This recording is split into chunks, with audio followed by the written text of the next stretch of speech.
네, 지난 16일 윤석열 정부가 첫 번째 부동산 대책을 발표했습니다. 앞으로 5년간 전국에 270만 호를 공급하고 공공이 아니라 민간이 주도한다는 게 골자입니다. 8.16 부동산 대책의 실효성 그리고 당장 시장에 미칠 영향까지 진단해 보겠습니다. 오늘은 권대중 명지대 부동산학과 교수와 함께하겠습니다. 네, 어서 오십시오. 안녕하세요. 네, 새 정부 첫 부동산 대책입니다. 우리가 부동산 대책을 여러 번 겪었습니다만 네. 이번 대책이 좀 다른 점은 어디에 있다고 보십니까? 우선은 지난 정부는 공공주도형 서민주택 정책이었다면 네. 이번엔 이제 민간주도형 주택 공급 정책이라고 보여지고요. 그러면서도 이제 공급을 하겠다는 확신을 메시지를 보낸 것 같고요. 네. 그러면서 규제 완화를 통해서 또 공급을 늘리겠다는 것. 이 두 가지가 방점인 것 같습니다. 네, 지금 민간이 주도한다, 그리고 공공이 지원한다 이런 네. 개념인데 민간이 주도한다는 개념을 정부가 내세운 이유는 뭘까요? 우선은 이제 공공이 주도해서 그 주택을 공급하는 건 한계가 있고요. 특히 이제 도심지 같은 경우는 택지가 부족하기 때문에 네. 민간이 조합을 구성하거나 또 민간 중심으로 주택 공급을 해야만 원활하게 공급할 수 있다고 보여집니다. 그래서 아마 정부가 이렇게 돌아선 것 같고요. 네. 수도권이나 지방 같은 경우 이제 공공 지원 지원도 있지만 공공 주도형도 있습니다.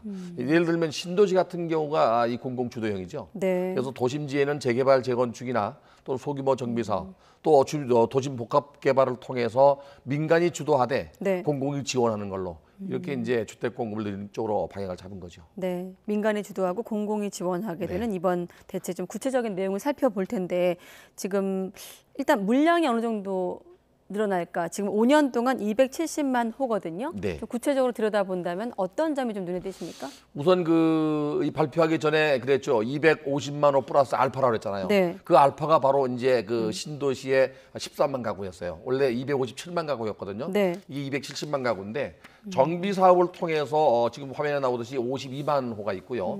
공공택지가 88만 호가 있습니다. 그리고 기타 사업이 130만 호인데 이걸 지역별로 나눠보면 전국에 270만 호 중에서 수도권이 158만 가구, 네. 서울이 이 중에 50만 가구가 있습니다. 그리고 비수도권이 112만 가구, 그다음에 이제 광역시나 자치시도가 52만 가구, 기타도가 60만 가구인데요.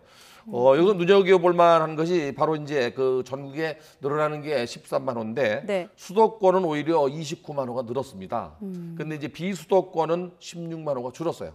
그리고 기타 시도 8개, 8개 도에서도 네. 80만 호가 20만 호가 줄어도 60만 호입니다. 이렇게 해서 270만 호입니다.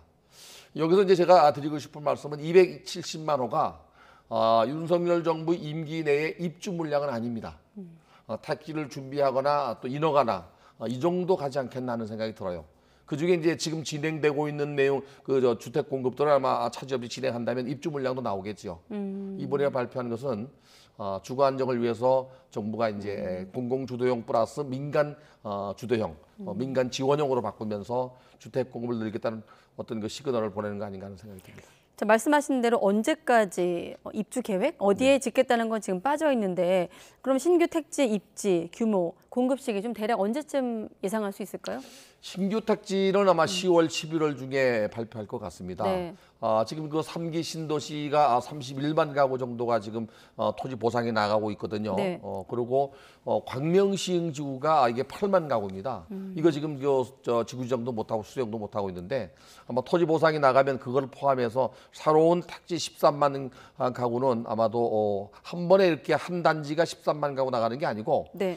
몇 군데 나누어서 공급이 되지 않겠다는 생각이 들어요. 원희룡 장관께서 10월 달 중에는 발표하겠다고 했는데 늦어도 금년 내에는 입지 선정을 해서 발표할 것 같습니다. 네, 아까 공공택지 88만 호가 화면을 다시 한번 띄워봐 주실 수 있는지 모르겠습니다만, 자 공공택지에 공급한다는 88만 호 이거는 지난 정부에서 추진했던 3기 신도시 물량을 포함한 건가요? 그렇죠. 네, 3기 신도를 포함해서 추진하는 거죠. 270만 호 자체가 네. 원래 250만 호 플러스 알파라고 했잖아요.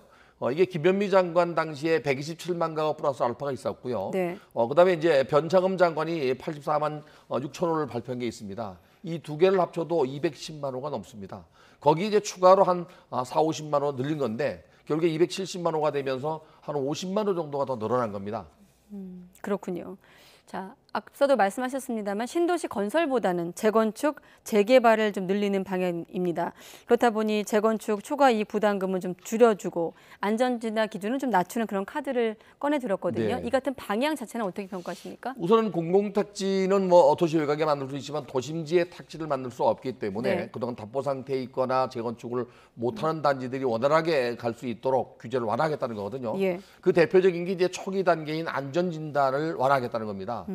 지난 윤석열 정부가 탄생되기 전에 문재인 정부 때는 그 안전진단을 50%로 높여서 강화시켰어요. 그러니까 초기에 문턱을 높여버린 네. 거죠. 이걸 낮추겠다는 겁니다. 지금 뭐 40% 정도로 낮추겠다는 건데 아마도 30%까지 낮출 것 같아요.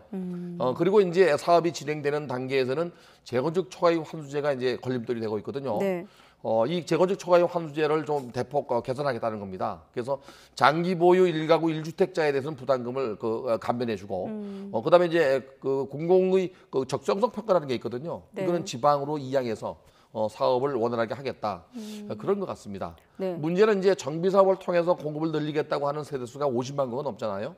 이게 이제 과연 임기 내에 다 되느냐? 그러진 않을 것 같아요. 그 이유는 조합은 토지 등 소유자인 조합원이 합의를 해서 조합을 만들어서 진행되기 때문에 네. 주민 합의가 없으면 이거는 계획이 차질이 빚을 수밖에 없습니다.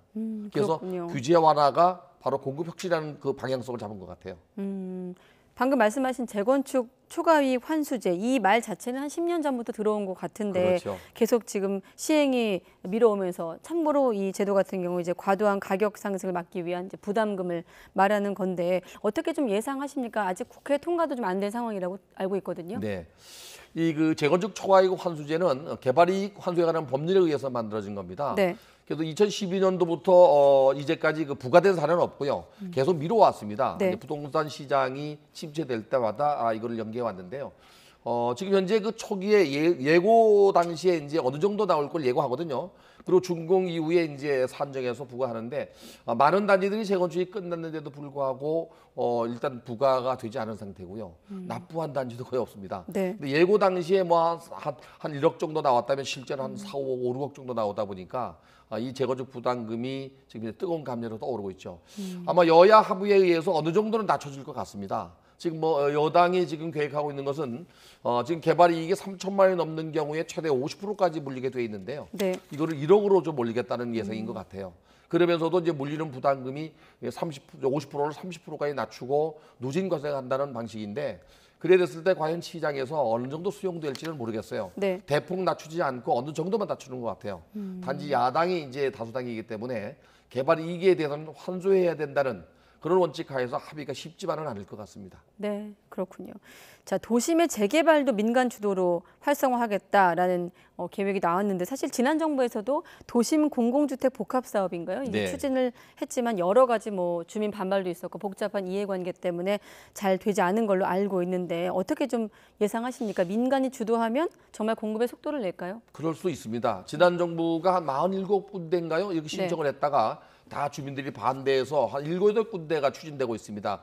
아주 대표적인 게 창동역 동쪽과 서쪽 그리고 그 연신대역 주변 지역인데요. 네. 이거 역세권 개발을 하면서 도심 복합 건물을 지을 때 지난 정부는 수용 방식이었어요. 그러니까 토지 등 소유자가 보상을 받고 나가야 되는 방식인데 네.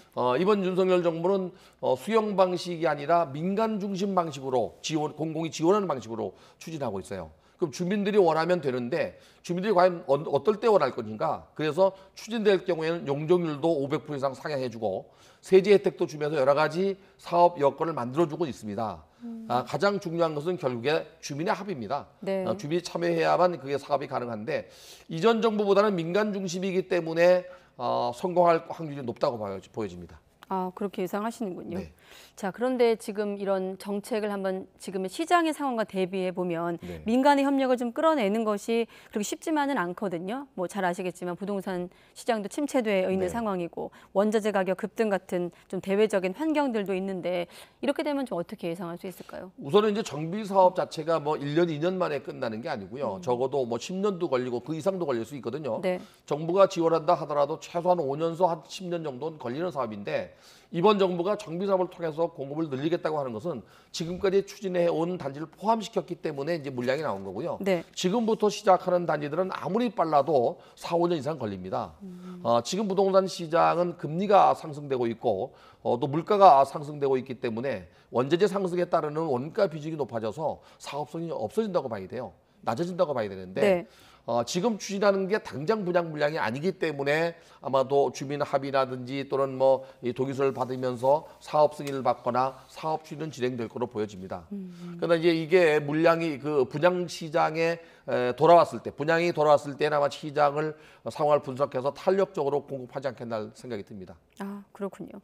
자, 그리고 1기 신도시 재정비 계획, 사실 이 문제는 인수위 때인가요? 인수위 네. 부동산 TF에서 애초에 내년 혹은 올해, 이르면 올해 말을 언급하면서 좀 기대라는 표현이 맞는지 모르겠습니다만 그쪽 신도시 쪽, 1기 신도시 쪽 주민들은 좀 이 부분에 대한 관심이 높았는데 지금 보면 2년 뒤인 2024년에 수립하겠다 이런 얘기가 나왔거든요. 그러면서 이제 공약 파기 논란까지 일고 있는데 전문가로서 어떻게 보십니까?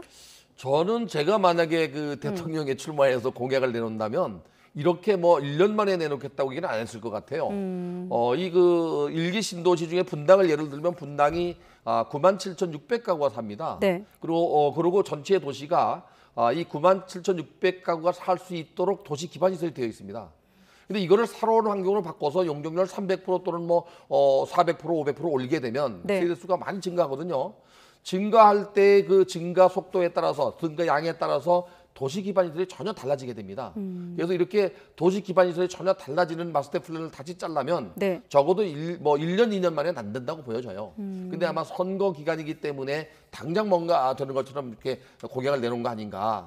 만약에 빨리 진행되게 되면 아무리 빨라도 2, 3년은 걸릴 거라고 보여지는데 네. 그래 되면 졸속으로 또 이거 계획을 잡았기 때문에 나중에 난개발 문제가 나올 수 있습니다. 네. 그래서 이왕 만약에 1기 신도시 5군데를 새롭게 환경을 바꾸는 환경 개선 사업을 하면서 세대수를 늘린다면 차근차근 계획대로 체계적으로 기반 시설이 어떻게 증가돼야 되는지를 보면서 단지의 환경을 따져가면서 지구단위 계획하듯이 이 사업을 추진해야 된다고 보여집니다. 네. 지금 아마도 일기 신도시에 사는 주민들께서는 당장 뭔가 나올 걸로 이렇게 알고 실망감이 높을 수 있는데 네. 미래를 위해서는 1년이 늦어진다 하더라도 오히려 제대로 된 계획을 내놓고 추진하는 게 맞다고 보여집니다. 오히려 공약 파기에 대한 비판을 받더라도 감수하더라도 지금이라도 좀 저희들 제대로 봐야 입장에서는 된다. 그렇게 생각합니다. 전문가 네. 입장에서는 이 당장 용적률 올려서 세대수가 늘어나고 단지별로 수익성이 개선된다 하더라도 네. 그게 결국에는 상하수도나 도로나 여러 가지 도시 기반 시설 문제가 포화 상태가 되면 악화된 도시가 될 수 있거든요.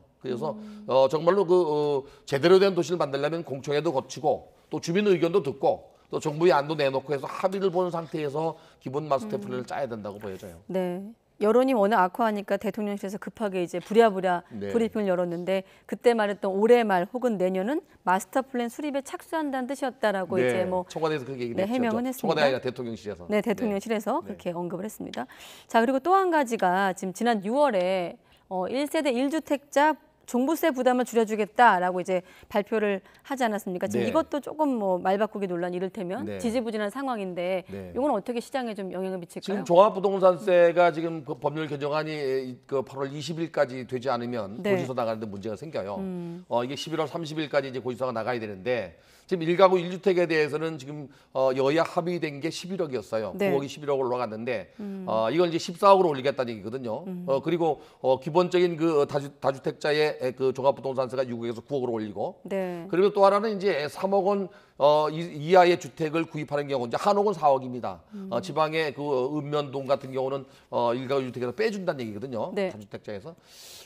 이게 여야 합의가 돼야 되는데 지금 이제 논란은 많이 있습니다만은 8월 20일까지 합의가 안 될 가능성이 있습니다.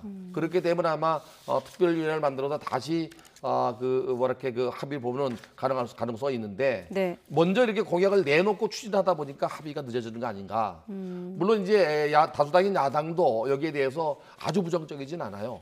그래서 만약에 긍정적으로 합의가 된다 그러면 절충촌에서 아마 지금 내놓은 그 종부세 그 상한을 아마 결론내지 않겠다는 생각이 들어요. 이것이 네. 이제 2020년도로 올라가서 공시가격을 적용하는데 금년만 하는 거거든요. 이게 계속 그렇게 하는 게 아니고. 네. 그래서 합의가 가능하다고 보여집니다. 아, 일시적인 거니까 네, 네. 네, 합의가 가능하다라는 말씀이시고 또 이번 윤석열 정부 첫 부동산 대책 8.16 대책에는 반지하 가구 대책도 네. 포함되어 있습니다. 최근에 어떤 수해 피해가 반영된 방안들인데 자, 반지하 거주민을 위한 지원 방안은 어떻게 평가하고 계십니까? 이 반지하라는 주택이 전 세계적으로 드물어요. 우리나라밖에 없습니다, 거의. 네. 근데 이게 75년도에 주거로 사용할 수 있도록 개정한 건데요. 반지하에 대한 것은 서울시에서는 일몰제를 도입해서 뭐 다 매수하겠다는 얘기도 했었는데 또 다시 번복을 했어요. 장기적으로 계획을 잡겠다. 그리고 또 정부에서는 이제 반지하에 사는 사람들에게 우선 공공임대주택에 우선 입주권을 주면서 주택 바우처 제도처럼 주거 바우처 제도처럼 20만 원씩 지급하겠다. 일시적인 그 대책은 될 수 있지만 중장기적 대책이 될 수가 없습니다. 네. 그래서 제 개인적인 생각에서는요, 지하의 그 주거용으로 사용하는 것을 주민 커뮤니티나 또는 뭐 주차장으로 바꾸고 그 지하의 면적만큼 지상으로 올려주고 그 올려준 용적률만큼은 10년, 20년 동안 낮은 임대료로 받게끔 이렇게 해놓은 방법도 있어요. 그래서 지하에 사는 사람들 탈출시켜야 되는데 네. 문제는 이제 지하에 사는 사람들이 임대주택에 넣는다고 다 가겠느냐? 이게 입지 조건이 다르기 때문에 직장이나 학교 문제 때문에 쉽지는 않아요. 네. 그래서 장기적으로는 지하 주택을 없애서 취약지구를 없애서 지상으로 끌어내는 게 맞습니다. 네. 정부의 방향성은 맞는데 이제 중장기적인 대책이 좀 실효성이 있는 대책을 내놔야 될 것 같아요. 네, 아까 보니까 연말까지 이 주택 실태 조사하겠다는 거죠, 그거는. 네, 네. 실태 조사하겠다고 했으니까 좀 조사를 좀 면밀히 해서 말씀하신 대로 수요를 좀 꼼꼼하게 알아야 되는 대목이 아닌가 이 부분은 그런 생각이 들고 오늘 나오셨는데 끝으로 좀 가장 좀 궁금해하시는 대목이 아닐까 싶은데 하반기 좀 부동산 시장 전망도 한번 큰 틀에서 해주시죠. 네. 지금 그 이번 달에 아마도 미국이 금리를 또 빅스텝으로 갈 가능성이 높습니다. 네. 지금 그 우리나라는 기준금리가 2.25%인데 저희 나라도 연말까지 아마 3.0%까지는 올라갈 가능성이 있습니다. 이 금리가 올라가면은 부동산 수익률이 떨어지고 또 수익이 떨어지면 투자가 위축될 수밖에 없는데요. 예. 연말을 지나서 내년 상반기까지는 주택 시장이 하향세로 갈 가능성이 높습니다. 문제는 이제 물가를 잡기 위해서 금리를 올리는 건데요. 유동성 장을 줄이기 위해서 물가를 오르면서 경기까지 침체되면은 장기 침체가 갈 가능성도 있습니다. 근데 거기까지는 가지 않겠지만 어쨌든 내년 상반기까지는 이런 정부의 정책을 내놨다 하더라도 네. 시장은 뭐 어려울 수밖에 없고요. 또 이 시장을 내놨기 공급 정책을 내놨기 때문에 실적인 수요자가 대기 수요로 남을 수 있어요 이제. 그래서 매매 시장은 좀 더 위축되면서 거래 절벽 현상이 나타나면 네. 부동산 가격은 더 떨어질 가능성이 있습니다. 최근에 어떤 시장 흐름이 좀 당분간 유지될 것이다. 네. 이렇게 보시는 거군요. 네, 알겠습니다. 권대중 명지대 부동산학과 교수와 함께했습니다. 교수님 고맙습니다. 감사합니다.